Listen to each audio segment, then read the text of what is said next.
Hello दोस्तों, नमस्कार। Way of maths channel में आपका फिर से स्वागत है। मैं हूं एम के गुजर और इस वीडियो में लेके आया हूं उत्तर पश्चिम रेलवे के बीकानेर डिवीजन से उत्तर पश्चिम रेलवे के बीकानेर डिवीजन से 22 जुलाई 2023 को हुए खंड नियंत्रक के पेपर का हल। 22 जुलाई 2023 को बीकानेर डिवीजन में कंट्रोलर खंड नियंत्रक का जो पेपर हुआ था उस पेपर का हल इस वीडियो में लेके आया हूं। इससे पहले के दो वीडियो इस पेपर के बना दिए हैं। क्वेश्चन नंबर 1 से 40 तक का एक भाग और 41 से लेकर के 81 नंबर का क्वेश्चन है, स्लिप साइडिंग किसे सुरक्षित करता है। स्लिप साइडिंग किसे सुरक्षित करता है। ए में दे रखा है स्टेशन सेक्शन, बी में दे रखा है ब्लॉक सेक्शन, सी में दे रखा है स्टेशन लिमिट और डी में दे रखा है वॉशिंग लाइन। देखो, स्लिप साइडिंग कई बार क्वेश्चन आता है स्लिप साइडिंग का और कई बार आता है कैच साइडिंग का। मैं आपको इस क्वेश्चन के माध्यम से दोनों समझा देता हूं कि स्लिप साइडिंग क्या होती है और कैच साइडिंग क्या होती है। दोस्तों, स्लिप साइडिंग इन स्टेशनों पे बनाई जाती है। स्लिप साइडिंग, जो ये स्लिप साइडिंग दे रखी है, स्लिप साइडिंग उन स्टेशनों पर बनाई जाती है जहां स्टेशन ऊंचाई पर बना हो और ब्लॉक सेक्शन की ओर अत्यधिक ढलान हो, जिसके कारण स्टेशन पर रखे हुए किसी भी वाहन को ब्लॉक सेक्शन में जाने की यानी रोल होने की संभावना रहती हो। ध्यान रहे, जहां स्टेशन ऊंचाई पर बने हो और ब्लॉक सेक्शन की ओर अत्यधिक ढलान हो, जिसके कारण स्टेशन पर रखे हुए किसी भी वाहन के ब्लॉक सेक्शन की ओर रोल होकर जाने की संभावना रहती हो, उन स्टेशनों पे स्लिप साइडिंग बनाई जाती है। ध्यान रहे, कैच साइडिंग के बजाय स्लिप साइडिंग छोटी होती है तथा इसे हमेशा स्टेशन सेक्शन में ही बनाया जाता है। स्लिप साइडिंग को हमेशा स्टेशन सेक्शन में ही बनाया जाता है। स्लिप साइडिंग को हमेशा स्टेशन सेक्शन में ही बनाया जाता है और ये स्टेशन सेक्शन का बचाव करती है। ब्लॉक सेक्शन में जो स्लिप साइडिंग है वो हमेशा स्टेशन सेक्शन में होगी और ये ब्लॉक सेक्शन का बचाव करेगी। स्लिप साइडिंग किसका बचाव करती है? ब्लॉक सेक्शन का। स्लिप साइडिंग किसका बचाव करेगी? ब्लॉक सेक्शन का बचाव करेगी। ठीक है, ब्लॉक सेक्शन की ओर रोल होकर के जाने की वाहन की जब संभावना होती है तब इसको स्टेशन सेक्शन में बनाया जाता है। इससे यदि मान लो कोई रोल हो रहा हो कोई वाहन, तो उसका ये बचाव करती है। इसलिए स्लिप साइडिंग का करेक्ट आंसर रहेगा B, block section. Slip siding किसका बचाव करेगी? ब्लॉक सेक्शन का। दूसरा है कैच साइडिंग। कैच साइडिंग को परिस्थिति के अनुसार स्टेशन सीमा या ब्लॉक सेक्शन दोनों में कहीं भी लगाया जा सकता है। कैच साइडिंग को परिस्थिति के अनुसार स्टेशन सीमा या ब्लॉक सेक्शन दोनों में कहीं भी लगाया जा सकता है। जब ये स्टेशन सीमा में होती है तो पिछले ब्लॉक सेक्शन का बचाव करती है और जब ये ब्लॉक सेक्शन में होती है तो स्टेशन सेक्शन का बचाव करती है। बिल्कुल क्लियर हो गया। स्लिप साइडिंग स्टेशन सेक्शन में होती है जो ब्लॉक सेक्शन का बचाव करती है। कैच साइडिंग यदि स्टेशन सेक्शन में होगी तो ब्लॉक सेक्शन का बचाव करेगी और ब्लॉक सेक्शन में होगी तो स्टेशन सेक्शन का बचाव करेगी। 81 नंबर के क्वेश्चन का करेक्ट आंसर हो गया बी। 82 नंबर का क्वेश्चन देखेंगे, बीकानेर मंडल पर स्टैंडर्ड 1 अंतरपासन वाले स्टेशन है। बीकानेर मंडल पर स्टैंडर्ड 1 अंतरपासन यानी पहले स्टैंडर्ड के अंतर्गत कौन से स्टेशन आते हैं? BWC, SDS, DPK, KYNT, APH, SBNR, SUP, RP, NRWI, AUS, JUP, Siwani और चिड़ौद। ध्यान रहे, डी आंसर इसमें करेक्ट है। झूपा, सिवानी और चिड़ौद तीनों स्टेशनों पे स्टैंडर्ड फर्स्ट है जिनकी अनुमेय गति 50 किलोमीटर प्रति घंटा है।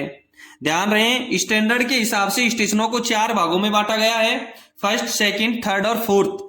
फर्स्ट स्टैंडर्ड की अनुमेय गति होती है 50 किलोमीटर प्रति घंटा, सेकंड स्टैंडर्ड की अनुमेय गति होती है 110 किलोमीटर प्रति घंटा और थर्ड जो स्टैंडर्ड है उसकी अनुमति होती है 140 किलोमीटर प्रति घंटा।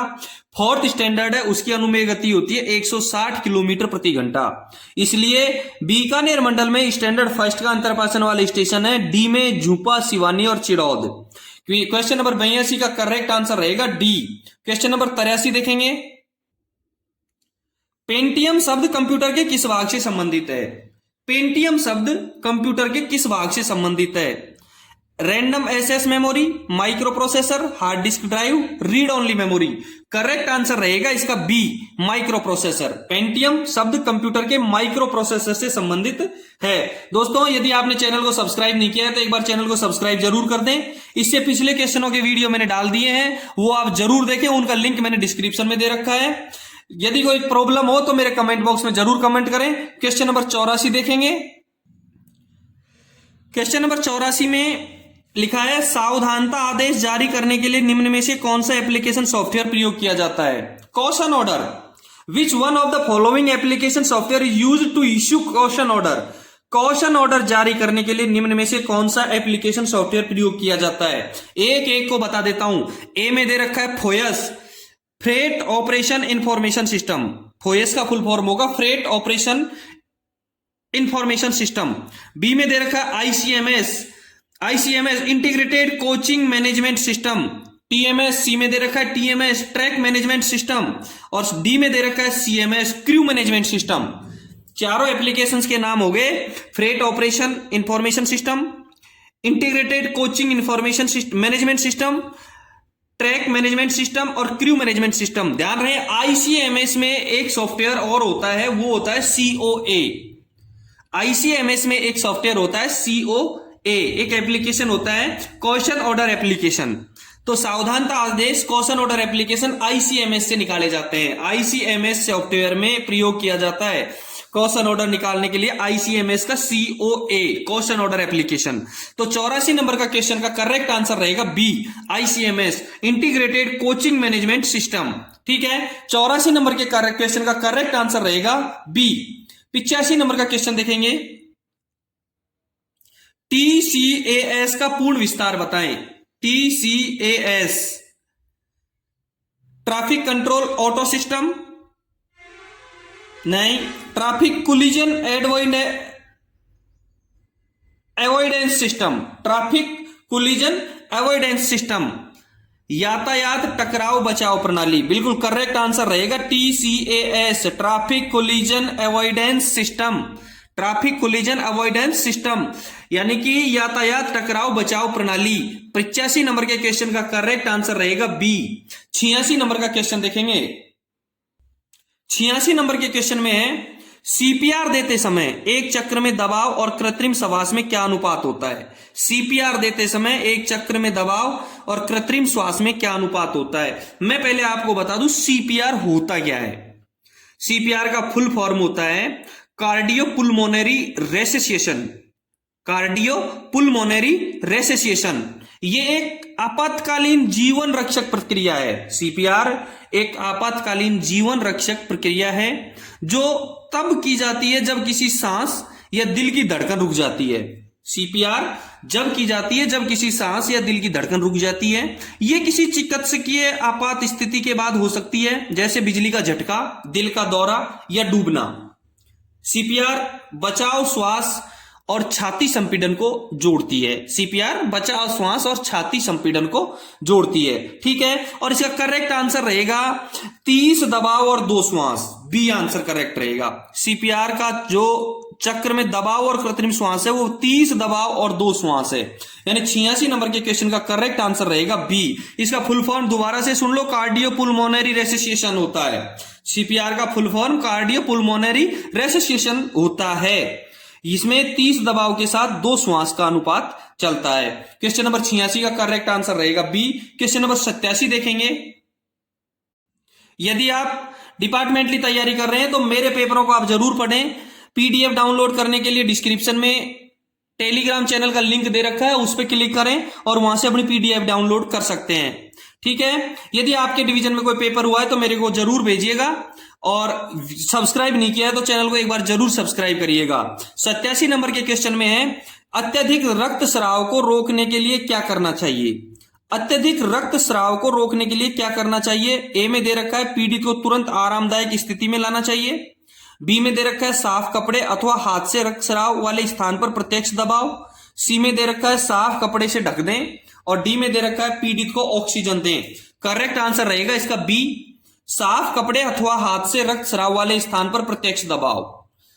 87 नंबर के क्वेश्चन का करेक्ट आंसर रहेगा बी, हाथ साफ कपड़े अथवा हाथ से रक्तस्राव वाले स्थान पर प्रत्यक्ष दबाव। ठीक है, 87 नंबर के क्वेश्चन का आंसर रहेगा बी। 88 नंबर का क्वेश्चन देखेंगे।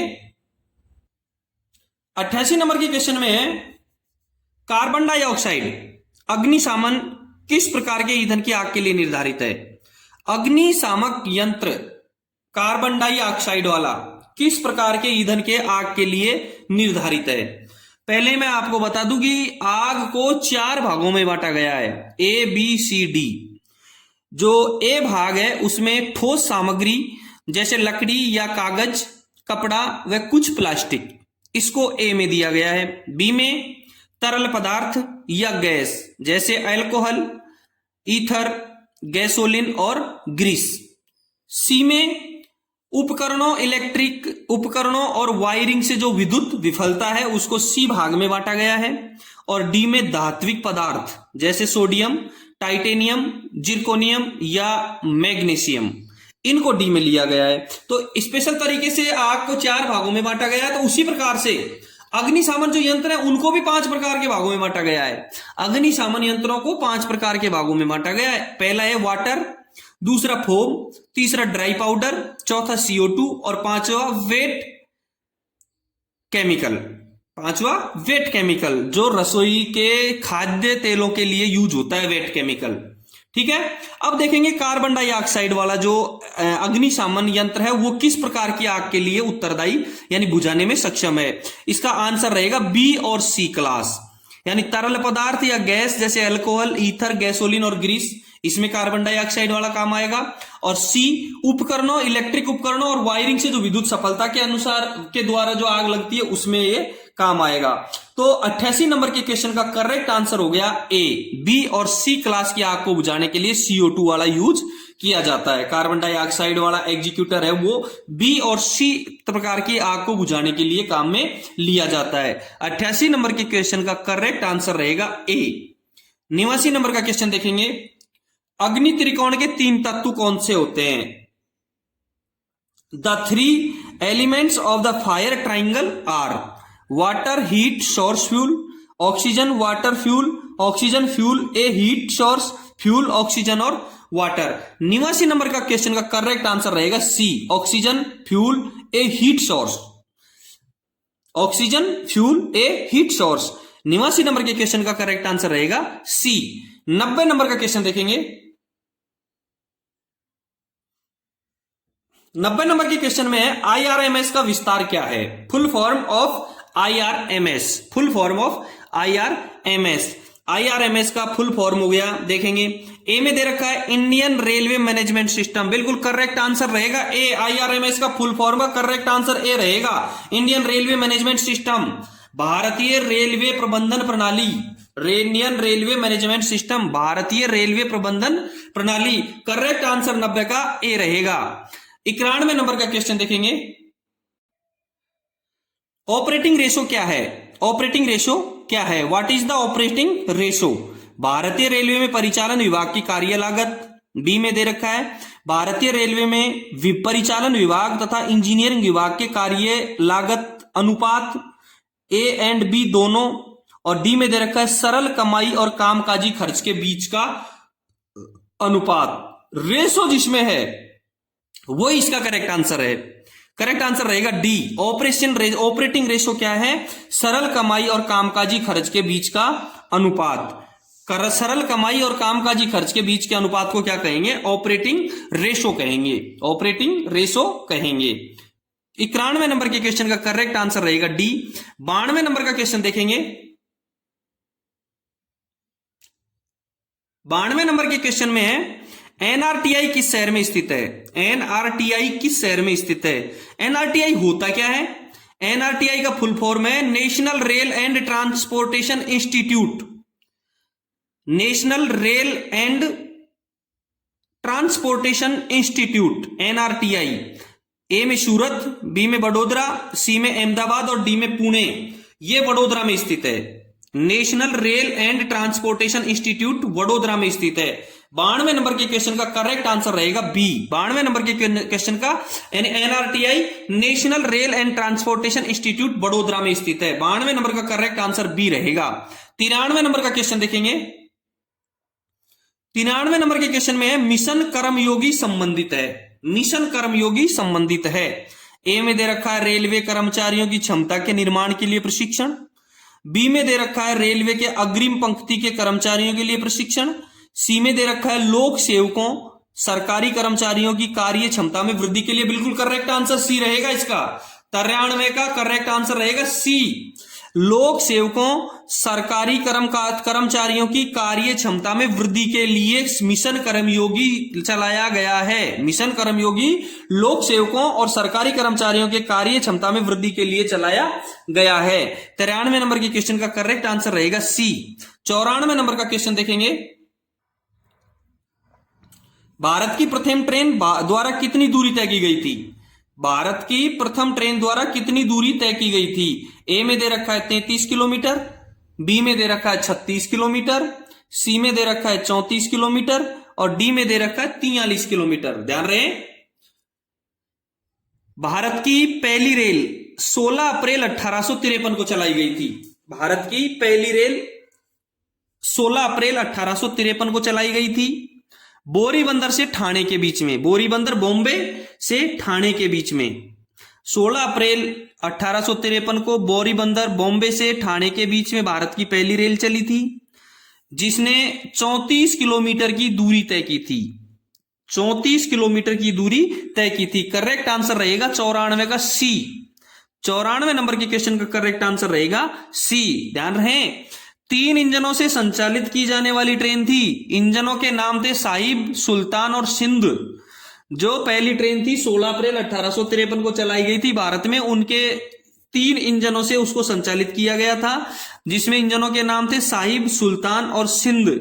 ये ट्रेन 400 यात्रियों को लेकर 14 रेल के डिब्बों के साथ, जो ट्रेन थी पहली ट्रेन हिंदुस्तान की, वो 400 यात्रियों को लेकर 14 रेल के डिब्बों के साथ 15:30 बोरीबंदर बॉम्बे से चलकर 16:45 ठाणे पहुंची।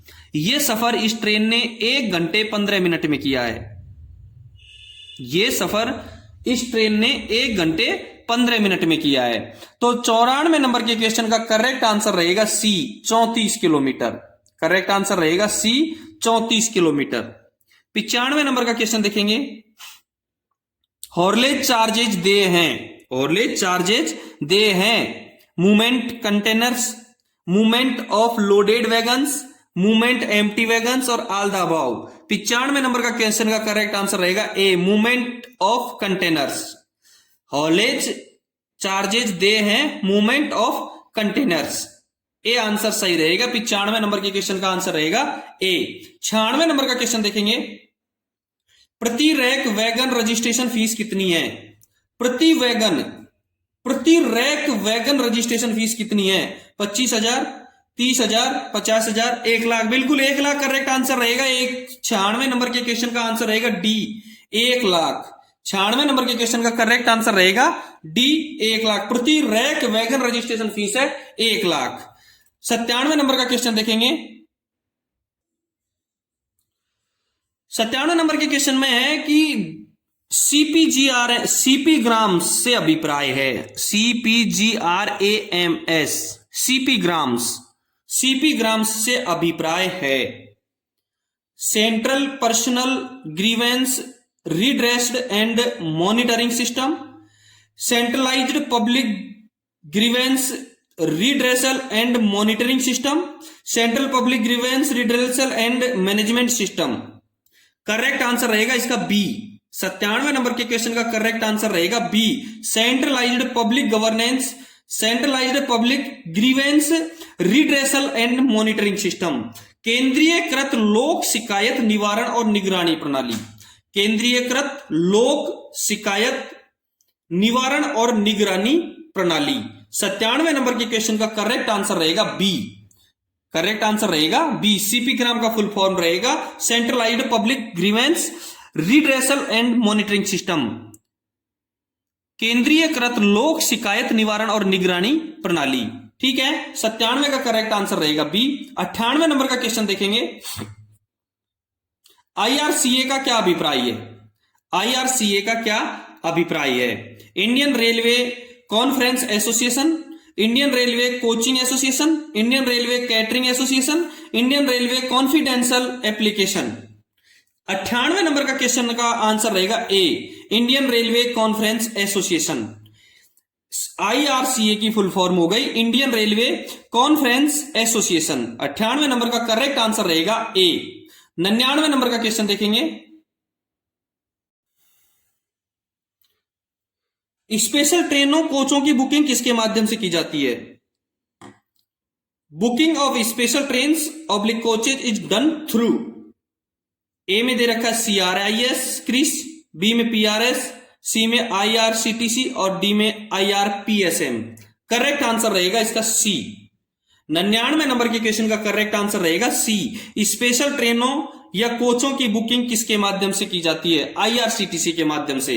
और IRCTC का फुल फॉर्म आपको बता देता हूं, Indian railway catering and tourism corporation. IRCTC का फुल फॉर्म रहेगा Indian railway catering and tourism corporation. IRCTC के माध्यम से स्पेशल ट्रेनों कोचों की बुकिंग की जा सकती है। 99 नंबर के क्वेश्चन का करेक्ट आंसर रहेगा सी। 100 नंबर का क्वेश्चन देखेंगे, क्वेश्चन नंबर 100। दोस्तों इससे पहले 1 से लेकर के 40 तक का फर्स्ट भाग और 41 से लेकर के 80 तक का सेकंड भाग मैंने पिछले वीडियो में हल करवा दिए हैं। उनका लिंक मैंने डिस्क्रिप्शन में दे रखा है, यहां से जरूर देखें। G&SR की उत्तर पश्चिम रेलवे की करेक्शन स्लिप 54, 55, 56 हल करवा रखी हैं, जो उनका लिंक भी मैंने डिस्क्रिप्शन में दे रखा है, वहां आप जरूर देखें। किसी भी डिवीजन का और किसी भी कैटेगरी का पेपर हो, station master, goods guard, controller, shunt master, इनका paper station master, goods guard, shunt master और कंट्रोलर सारे पेपर एक जैसे आते हैं। आप विभागीय परीक्षाओं की तैयारी करने के लिए इन पेपरों को जरूर पढ़ते रहिएगा। यदि आपको PDF चाहिए तो मेरा टेलीग्राम चैनल का लिंक दे रखा है, उस पर क्लिक करके वहां से PDF डाउनलोड कर सकते हैं। 100 नंबर के क्वेश्चन का आंसर देखेंगे, ट्रेन के इंजन के बदलाव के बाद किए जाने वाले टेस्ट को क्या कहेंगे? और जब ट्रेन का इंजन काट करके दूसरा इंजन लगाएंगे तो ब्रेक की कंटिन्यूटी करनी पड़ेगी। क्या करनी पड़ेगी? ब्रेक की कंटिन्यूटी करनी पड़ेगी। और कंटिन्यूटी गार्ड और लोको पायलट दोनों के द्वारा की जाती है। क्या कंपलसरी है? ब्रेक कंटिन्यूटी कंपलसरी है। 100 नंबर के क्वेश्चन का आंसर रहेगा ए, ब्रेक कंटिन्यूटी। बी में GDR दे रखा है, गार्ड ड्राइवर रिपोर्ट। बी में GDR दे रखा है। GDR किसी लोड के 24 घंटे से ज्यादा देर तक अधिक स्टेबल होने के कारण चलने के बाद 24 घंटे तक खड़ा रहा कोई लोड और उसके बाद यदि इसको चलाना है तो हमको GDR बनानी पड़ेगी और गार्ड और लोको पायलट के द्वारा GDR तैयार की जाती है। तो 100 नंबर के क्वेश्चन का करेक्ट आंसर रहेगा ए, ब्रेक कंटिन्यूटी। 101 नंबर का क्वेश्चन देखेंगे, एंड टू एंड BPC की वैधता। एंड टू एंड बिल्कुल सरल है, एंड टू एंड आंसर रहेगा इसका D, TXR point to loading point and then up to destination. TXR जहां से चली है BPC लेकर के वहां से लोडिंग पॉइंट पे पहुंचेगी और उसके बाद में डेस्टिनेशन पर पहुंचेगी। एंड टू एंड का मतलब है जहां से चेक होकर के चलिए BPC TXR पॉइंट से, उसके बाद में लोडिंग पॉइंट पर और लोडिंग पॉइंट के बाद में डेस्टिनेशन तक। यह इसकी एंड टू एंड BPC की वैधता है। 101 नंबर के क्वेश्चन का करंट आंसर रहेगा बिल्कुल करेक्ट, डी आंसर करेक्ट रहेगा। 101 नंबर के क्वेश्चन का करेक्ट आंसर रहेगा डी। 102 नंबर का क्वेश्चन देखेंगे,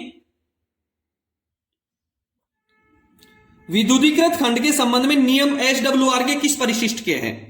विद्युतीकृत खंड के संबंध में जो निर्देश दिए गए हैं SWR में वो किस परिशिष्ट में है? ध्यान रहे, SWR दे रखा है और SWR का फुल फॉर्म होता है स्टेशन वर्किंग रूल्स, स्टेशन संचालन नियम। उसमें विद्युतीकृत खंड के बारे में किस परिशिष्ट में दिए होते हैं? 7 परिशिष्ट होते हैं, A B C D E F G 7 परिशिष्ट होते हैं SWR में और 12 भाग होते हैं SWR में। तो किस परिशिष्ट में विद्युतीकृत सेक्शन के बारे में लिखा है? इसमें दे रखा है A में G, B में E और C में D। मैं आपको सबके बारे में बता देता हूं। G में क्या लिखा है, ध्यान रहे, SWR के अपेंडिक्स G में rules of working of train in electrical section. Electrical section में ट्रेन के चलने के वर्किंग रूल, ये लिखा है जी में। करेक्ट आंसर रहेगा इसका ए। 102 नंबर के क्वेश्चन का करेक्ट आंसर रहेगा ए। अपेंडिक्स ई में list of general equipment provided at the station, station पर सामान्य उपकरण उपलब्ध करवाने की लिस्ट रहेगी ई में। अपेंडिक्स डी में duties of train passing staff and staff in each shift, train passing staff की ड्यूटियों का वर्णन किया गया है डी में। जी में वर्णन किया गया है इलेक्ट्रीफाई सेक्शन का, ई में वर्णन किया गया है जनरल इक्विपमेंट का, और डी में वर्णन किया गया है duty of train passing staff का। 102 का करेक्ट आंसर रहेगा ए। 102 नंबर के क्वेश्चन का करेक्ट आंसर रहेगा ए। 103 नंबर का क्वेश्चन देखेंगे। रोलिंग बेयरिंग व्हीकल की संटिंग के लिए किस ग्रेडियंट को तीव्र ढलान माना जाता है? रोलिंग बेयरिंग व्हीकल की संटिंग के लिए किस ग्रेडियंट को तीव्र ढलान माना जाता है? ए में दे रखा है 1 in 400, बी में दे रखा है 1 in 600, सी में दे रखा है 1 in 260 और डी में दे रखा है 1 in 150। करेक्ट आंसर रहेगा ए 1 in 40, 1:400। रोलिंग बेयरिंग व्हीकल की संटिंग के लिए 1:400 का ग्रेडियंट तीव्र ढलान वाला माना जाता है। 103 नंबर के क्वेश्चन का करेक्ट आंसर रहेगा ए। 104 नंबर का क्वेश्चन देखेंगे। 104 नंबर के क्वेश्चन में है अवरोधित खंड में रिलीफ लोको किस गति से जाता है? अवरोधित खंड में रिलीफ लोको किस गति से जाता है? ए में 15/8 किलोमीटर प्रति घंटा, बी में 15 या 10 किलोमीटर प्रति घंटा, सी में नॉर्मल स्पीड और डी में 25 किलोमीटर प्रति घंटा। ध्यान रहे, अवरोधित खंड में रिलीफ लोको किस गति से जाता है? सामान्य नियम 6.02 के 1 के 1 में, अच्छी तरीके से सुन लीजिएगा, सामान्य नियम 6.02 के 1 के 1 में अवरोधित ब्लॉक सेक्शन में रिलीफ इंजन निर्धारित फॉर्म TA 602 दे करके भेजा जाएगा। किसके अनुसार? 6.02 के 1 के 1 के अनुसार अवरोधित सेक्शन में रिलीफ इंजन निर्धारित प्रोफॉर्मा TA 602 दे करके भेजा जाएगा। फिर से ऐसा प्राधिकार देने से पहले किसी परिचालन विभाग के अधिकारी, निरीक्षक का और उसकी अनुपस्थिति में इंजीनियरिंग या यांत्रिक विभाग के सबसे वरिष्ठ अधिकारी या निरीक्षक का लिखित आदेश संबंधित स्टेशन मास्टर के पास होना चाहिए। ये कहां लिखा है? सामान्य सहायक नियम 6.02 का 1 का 1 में, और TA 602 का 3 प्रतियों में बनाया जाएगा। इसकी स्पीड कहां लिखी गई है? सहायक नियम 6.02 के 1 के 3 में। अवरोधित खंड में रिलीफ लोको भेजने के लिए जो स्पीड मेंशन की गई है वो मेंशन की गई है सहायक नियम 6.02 के 1 के 3 में 15 और 10 किलोमीटर प्रति घंटे। रिलीफ इंजन भेजने की जो स्पीड है वो रहेगी 15 या 10 किलोमीटर प्रति घंटा। 104 क्वेश्चन का आंसर रहेगा बी। 104 नंबर के क्वेश्चन का आंसर रहेगा बी। दूसरी गाड़ी भेजने के लिए स्पीड रहती है 8 किलोमीटर प्रति घंटे। पहली गाड़ी की स्पीड रहेगी 15 या 10 किलोमीटर प्रति घंटा और दूसरी गाड़ी की स्पीड रहेगी 8 किलोमीटर प्रति घंटे। 104 नंबर के क्वेश्चन का करेक्ट आंसर रहेगा बी। 105 नंबर का क्वेश्चन देखेंगे। TVU का फुल फॉर्म क्या है? TVU का फुल फॉर्म क्या है? Train vehicle unit, track vehicle unit, traffic vehicle unit या train van unit. Correct answer रहेगा इसका ए। TVU की फुल फॉर्म रहेगी ट्रेन व्हीकल यूनिट। इसकी गणना 3 वर्ष में एक बार की जाती है, यानी प्रति 3 वर्ष में की जाती है। ध्यान रहे, TVU काउंट करने के लिए 7 दिन व 7 रात तक कंटिन्यू चलाई जाती है जब इसका एवरेज प्राप्त होता है। 105 नंबर के क्वेश्चन का करेक्ट आंसर रहेगा ए, ट्रेन व्हीकल यूनिट। 106 नंबर का क्वेश्चन देखेंगे। भारतीय रेलवे में ट्रेनों की अधिकतम अनुमेय गति क्या है? करेक्ट आंसर रहेगा इसका 160 किलोमीटर प्रति घंटा ए। भारतीय रेल में ट्रेनों की अधिकतम अनुमेय गति रहेगी 160 किलोमीटर प्रति घंटा। 106 नंबर के क्वेश्चन का करेक्ट आंसर रहेगा ए, 160 किलोमीटर प्रति घंटा। 107 नंबर का क्वेश्चन देखेंगे। ARME स्केल सेकंड मुख्यालय है। ARME स्केल सेकंड के मुख्यालय ए में HDGH, बीकानेर डिवीजन के सारे स्टेशन है, क्योंकि ये पेपर बीकानेर डिवीजन में 22 जुलाई 2023 को कंट्रोलर के लिए हुआ है, इसलिए इन स्टेशनों में बीकानेर डिवीजन के स्टेशन है। STGS Shri Dungargarh, BS Benisar, RJR Rajaldesar, NPS Napasar. SDGH scale 2 का मुख्यालय इन स्टेशनों में केवल एसडीजीएच पर है, श्री डूंगरगढ़। 107 नंबर के क्वेश्चन का करेक्ट आंसर रहेगा ए, श्री डूंगरगढ़ एसडीजीएच। ठीक है, 107 नंबर का क्वेश्चन का करेक्ट आंसर रहेगा ए। 108 नंबर का क्वेश्चन देखेंगे। 108 नंबर के क्वेश्चन में है कि रेलवे ट्रैक पर बकलिंग का क्या अभिप्राय है। रेलवे ट्रैक पर बकलिंग का क्या अभिप्राय है। ए में दे रखा है रेल का टूटना, बी में दे रखा है ट्रैक का अपने स्थल से हटकर साइड में खिसकना, सी में दे रखा है ट्रैक गेज का टाइट होना, और डी में दे रखा है ट्रैक गेज का स्लैक हो जाना। करेक्ट आंसर रहेगा इसका बी। करेक्ट आंसर रहेगा इसका बी, बकलिंग, ट्रैक का अपने स्थल से हटकर साइड में खिसकना। रेलवे ट्रैक पर बकलिंग का अभिप्राय रहेगा ट्रैक का अपने स्थान से हटकर साइड में खिसकना। 108 नंबर के क्वेश्चन का करेक्ट आंसर रहेगा बी। 109 नंबर का क्वेश्चन देखेंगे। आईआरपीडब्ल्यूएम के पैरा 3.316 के 2 के सी के अनुसार TWIST ट्विस्ट की क्या निर्धारित अधिकतम वैल्यू है, और इसका करेक्ट आंसर रहेगा ए, 3 mm/MT। 3 mm/MT। आईआरपीडब्ल्यूएम के पैरा 316 के 2 के सी के अनुसार ट्विस्ट की क्या निर्धारित अधिकतम वैल्यू है, करेक्ट आंसर रहेगा ए, 3 mm/MT। 110 नंबर का क्वेश्चन देखेंगे। ऑस्कर विजेता गीत नाटू नाटू किस फिल्म से है। ऑस्कर विजेता गीत नाटू नाटू किस फिल्म से है। PS1, RRR, Pushpa, KGF 2। Correct answer रहेगा इसका RRR। करेक्ट आंसर रहेगा इसका RRR। नाटू नाटू जो गाना है वो है RRR फिल्म से। ये एक काल्पनिक कहानी है, जो ये फिल्म है इसमें एक काल्पनिक कहानी है जो भारत के स्वतंत्रता सेनानियों अल्लूरी सीताराम राजू और कोमाराम भीम के इर्द गिर्द घूमती है, जिन्होंने क्रमशः ब्रिटिश राज और हैदराबाद के निजाम के विरुद्ध लड़ाई लड़ी थी। ये फिल्म है, ये 50 दिन में 1111.7 करोड़ रुपए कमाकर भारत की तीसरी सबसे ज्यादा कमाई करने वाली फिल्म बनी है। जो RRR जो फिल्म है ये 50 दिन में 1111 करोड़ रुपए कमाकर भारत की तीसरी सबसे ज्यादा कमाई करने वाली फिल्म बनी है। दोस्तों 110 नंबर के क्वेश्चन का करेक्ट आंसर रहेगा बी। कंप्लीट हो चुका है आपका पेपर। 22 जुलाई 2023 को कंट्रोलर का बीकानेर डिवीजन का पेपर था, पूरा हल करवा दिया है। यदि किसी को कोई दिक्कत हो तो कमेंट्स बॉक्स में मुझे जरूर कमेंट करें। PDF रही जो डाउनलोड कर लेना, टेलीग्राम चैनल का लिंक दे रखा है, या व्हाट्सएप पे मुझे क्लिक करना। फिर मिलेंगे अगले वीडियो में, जब तक के लिए धन्यवाद। किसी नए पेपर के साथ में मिलेंगे।